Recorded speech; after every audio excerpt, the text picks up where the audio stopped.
दोस्तों, मान लीजिए आप एग्जाम हॉल में बैठे हैं, क्लास 10th का मैथ का पेपर है और उसमें आपको ऐसा क्वेश्चन मिल जाए और आपको कोई विधियां नहीं आ रही है, वज्र गुणन, प्रतिस्थापन, विलोपन या ग्राफी विधि कुछ भी हो, अगर आपको वहां मौके पर नहीं आ रहा है तो वहां पर आप लोग क्या करेंगे? देखिए ध्यान से।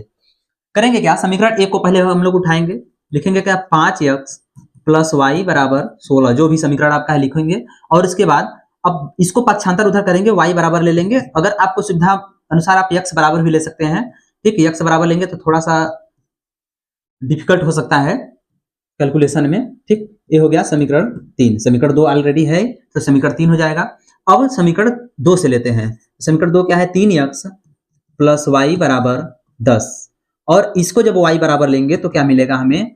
10 माइनस 3x बराबर, या फिर समीकरण 4, ठीक। ये दो समीकरण मिल गए। अब एक ध्यान दीजिए कि यहाँ भी y बराबर इतना वैल्यू है और यहाँ भी है, मतलब दोनों साइड में क्या है? y लेफ्ट हैंड साइड दोनों है तो राइट दोनों क्या होंगे? बराबर होंगे।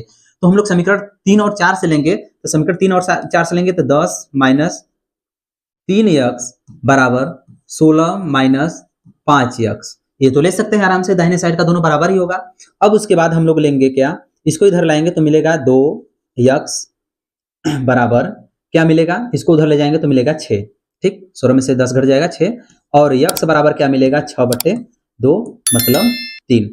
अब x बराबर तो हमें मिल गया।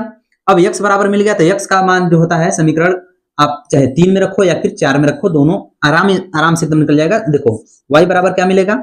10 माइनस, चलो हम समीकरण 4 में रख लेते हैं, 3 गुणे क्या है? x का मान क्या है? 3, 3 3 9। अब y में से मतलब 10 में से 3 को घटाएंगे, क्या मिलेगा? 3 9 को घटाएंगे तो क्या मिलेगा? 1 मिलेगा। देखिए यहाँ पर y का वैल्यू मिल गया और यहाँ पर x का वैल्यू मिल गया, ठीक। x का वैल्यू 3 है ना, इसको लिख सकते हैं x बराबर 3, ठीक। ये दोनों हमें एकदम आराम से मिल गया, ठीक। और आप लोग ऐसे ही कई क्वेश्चन कर सकते हैं। जो क्वेश्चन आपका ऐसे फंसा हुआ है, लेकिन एक बात ध्यान देना है कि आपको अगर क्वेश्चन में नहीं कहा है कि आप किसी विधि का आपको उल्लेख नहीं किया है, मतलब पूछा नहीं कि इस विधि से बताइए, तब आप लोगों को ये विधि लगाना है। अगर कह देगा वज्र गुणन, प्रतिस्थापन, विलोपन, ग्राफी, जो भी विधियां हैं चारों, उसमें से अगर कोई किसी का नाम मेंशन किया है कि किसी से आप लगाइए, तब आपको इस विधि का ट्राई नहीं करना है, नहीं तो फिर पूरा लेकर डूब जाएगा। समझ में आई बात? इस बात को ध्यान देना। और एक क्वेश्चन आप लोगों के प्रैक्टिस के लिए है, आप प्रैक्टिस तुरंत करके और इस क्वेश्चन को, इस ट्रिक को आप लोग थोड़ा सा और अच्छे तरीके से समझ सकते हो।